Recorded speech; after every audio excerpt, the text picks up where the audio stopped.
गोरखपुर से जब पहली बार उदय दिल्ली के लिए निकल रहा था तो उसके पिताजी उसे छोड़ने के लिए स्टेशन तक आए थे। तब उसके पिताजी ने उससे जाते वक्त एक बात कही कि बेटा याद रखना कि तुम्हारे पिता कोई ऑफिसर नहीं है और तुम्हें पता है कि मैं एक प्राइवेट कंपनी में एक छोटी सी नौकरी करता हूं और उसमें जितने मुझे पैसे मिलते हैं उसमें यह संभव नहीं था कि मैं तुम्हें दिल्ली पढ़ने के लिए भेज पाऊं, लेकिन मैं ऐसा सिर्फ इसलिए कर रहा हूं कि मुझे तुम पे बड़ा विश्वास है कि तुम मेरे सपने को पूरा करोगे और तुम जरूर एक सरकारी नौकरी लेने में सफल होगे। उदय ने यह बात अच्छी तरीके से समझ ली थी और वो पूरे रास्ते पिता का जो ये सपना था उसे पूरा करने के लिए संकल्प ले रहा था कि मैं एक सरकारी नौकरी जरूर लूंगा। उदय को अब दिल्ली में रहते हुए करीब 2-3 साल बीत गए। काफी समय से वो तैयारी कर रहा था, लगातार मेहनत कर रहा था, लेकिन नौकरियों के हालात बढ़िया नहीं थे। सरकारी नौकरियों में संख्याएं हमेशा घटते चली जा रही थी, सीट्स हमेशा घटते चले जा रहे थे और उदय जो दिन रात मेहनत करने के बाद भी ये देख रहा था कि दिल्ली के अंदर और भी कई लोग हैं जो उससे कहीं बेहतर है। फिर भी वो दिन रात सिर्फ इसलिए लगा हुआ था क्योंकि बार बार पिताजी की वो बात याद आती थी कि देखना मेरा एक सपना है कि तुम्हें सरकारी नौकरी मिल जाए और इसलिए मैं भेज रहा हूं, वरना मेरी औकात नहीं थी तुम्हें दिल्ली भेजने की। जब 2.5-3 साल बीत गए तो उदय को ऐसा लगा कि अब तो उसे कुछ करना चाहिए। वो कब तक पिताजी से पैसा लेगा, उसे सेल्फ डिपेंडेंट होना चाहिए। और जब सरकारी नौकरियों में कोई खास भविष्य और कुछ खास उम्मीद उसे नहीं दिख रही थी तब वो कुछ ना कुछ तलाश कर रहा था। तभी उसी बीच उसे नेटवर्क मार्केटिंग का प्लान मिला। उदय को वो चीज बहुत अच्छी लगी।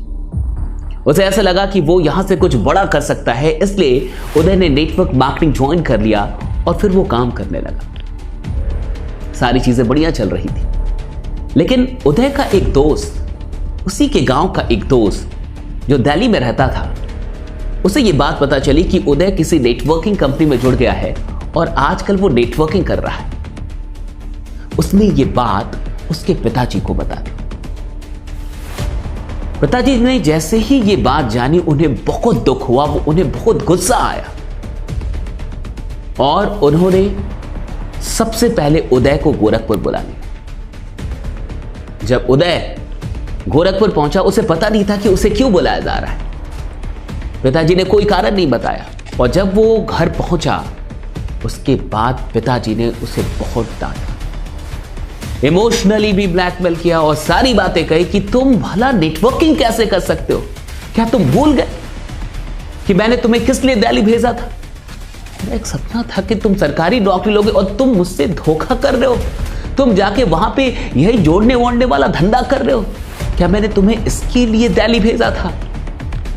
उदय को 2-4 हाथ भी पड़े, बहुत सारी डांट पड़ी और पिताजी ने उसे फाइनली ये कह दिया कि अगर तुम्हें दिल्ली जाना है तो मेरी एक शर्त है कि तुम इन सारे कामों को छोड़ दोगे और अगर दिल्ली जाओगे तो सिर्फ और सिर्फ अपनी तैयारी के लिए जाओगे।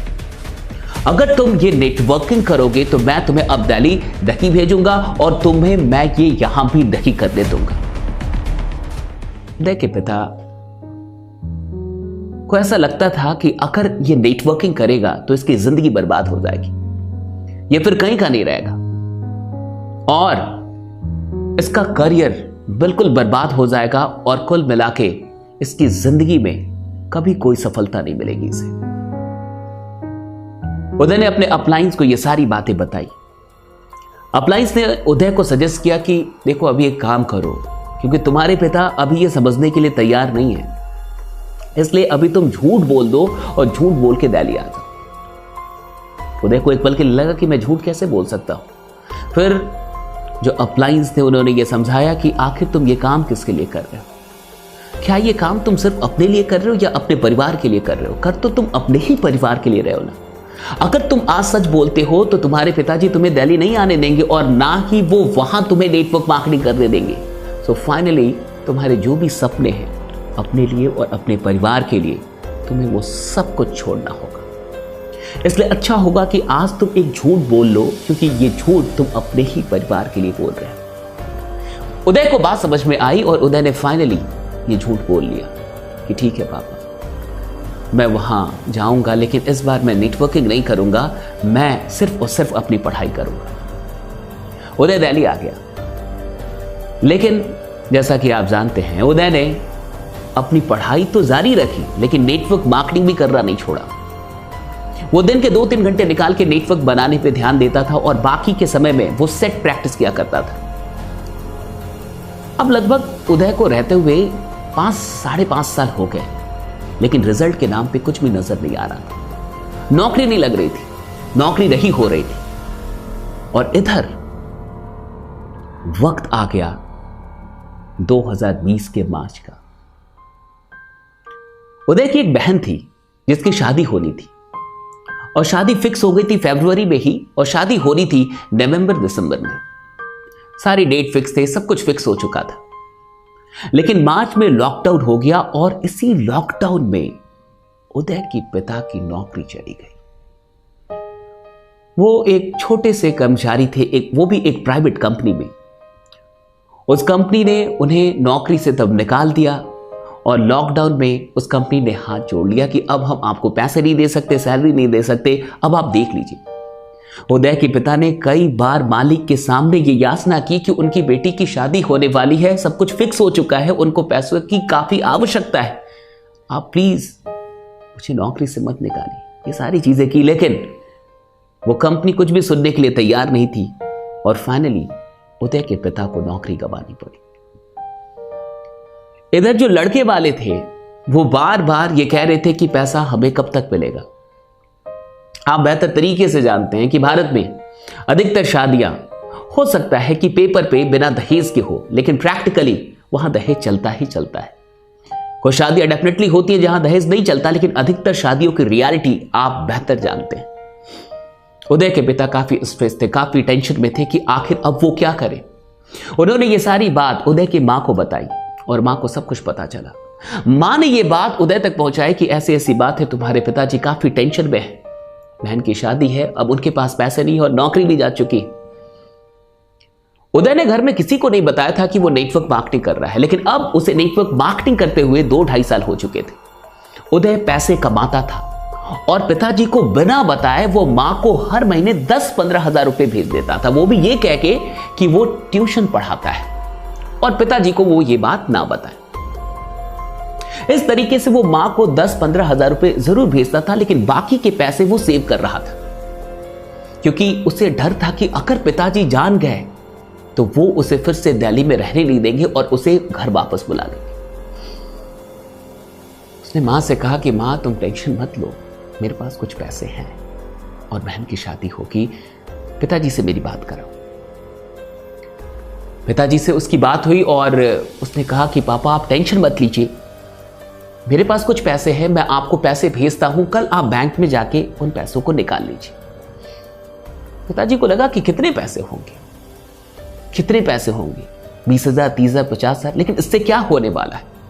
लेकिन फिर भी वो नेक्स्ट डे बैंक पहुंचे, और उदय ने जो पैसे भेजे थे वो कुल मिला के 5 लाख रुपए थे। उदय के पिताजी को विश्वास ही नहीं हुआ, उन्हें लगा कि आखिर इतने पैसे वो कैसे भेज सकता है, वो आखिर कर क्या रहा है। उन्हें डर भी हुआ कि कहीं वो गलत काम तो नहीं कर रहा। वो घर आके उदय को कॉल करते हैं, वो सारी चीजें पूछते कि तुम्हारे पास इतने पैसे कैसे आए, तुम क्या कर रहे हो, आखिर कहीं तुम गलत काम तो नहीं कर रहे हो। फिर उदय ने फाइनली उन्हें सब कुछ सच बताया कि पापा 2-2.5 साल पहले आपने मुझे बुलाया था और आपने मुझे डांटा भी था, और आज मैं आपसे झूठ नहीं कह सकता, आज मैं आपसे सच बता रहा हूं कि मैंने नेटवर्क मार्केटिंग नहीं छोड़ी थी। आपने कहा तो था कि तुम छोड़ दो, लेकिन मुझसे छोड़ा नहीं गया। सरकारी नौकरियों की स्थिति में देख रहा था, खुद की भी स्थिति में जानता हूं, इसलिए मैंने ये काम तो जारी रखा, लेकिन मैंने आपको बताया नहीं। आज जो भी पैसे मैंने आपको भेजे हैं मैंने वहीं से सेव किए थे, और अभी मेरी मंथली कमाई भी 50,000 से ऊपर है, लेकिन मैंने कभी आपको बताया नहीं। आपके संस्कार थे, मैंने पैसे गलत जगह पे कभी यूज नहीं किए, मेरे पैसे सब कुछ सेविंग थे। उदय के पापा को कुछ समझ में नहीं आता। वो कुछ देर के लिए बिल्कुल चुप थे कि मैंने तो इसी नेटवर्क मार्केटिंग के लिए से इतना डांटा था और आज इसी ने मेरे इज्जत को बचाया है। उन्होंने कहा कि लेकिन उदय इसमें तो करियर खराब हो जाता है, बुरी आदतें लग जाती हैं, ये सारी चीजें होती है और तुम्हारी पढ़ाई भी डिस्टर्ब हो गई होगी। तब उदय ने कहा कि नहीं पापा, आप जो सोच रहे हैं ऐसा नेटवर्क मार्केटिंग में नहीं होता, आपको गलत बताया गया है। मुझे कोई बुरी आदत नहीं लगी है और अभी भी मैं हर रोज 2 से 3 सेट्स भी बना रहा हूं, मैं अपनी पढ़ाई भी कर रहा हूं। आप जो नेटवर्क मार्केटिंग जानते थे, समझते थे, जो कुछ भी जिसके लिए आपने मुझे डांटा था, जब मैंने देखा कि वो नेटवर्क मार्केटिंग तो मैं करता ही नहीं हूं, तो फिर मैं क्यों छोड़ूं?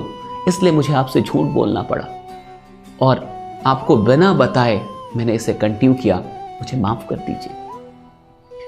उदय के पापा काफी भावुक हो चुके थे। उन्होंने कहा कि बेटा, माफ तो तुम मुझे कर दो कि मुझे तुम्हें समझने में और इस सिस्टम को समझने में, इस नेटवर्क मार्केटिंग को समझने में बड़ी भूल हुई। और मैं तुमसे सिर्फ एक बात पूछना चाहता हूं, बाकी तुम घर आओ तो हम लोग बात करेंगे। ज्वाइनिंग कैसे होती है और तुमने अभी तक मेरी ज्वाइनिंग क्यों नहीं कर रही? फिर इसके बाद से क्या हुआ होगा आप बेहतर जानते हैं। उदय के पिता जो ये सोचते थे कि नेटवर्क मार्केटिंग पूरी जिंदगी खराब कर देगी, इसी नेटवर्क मार्केटिंग ने उनकी जिंदगी में बहुत कुछ उन्हें दिया।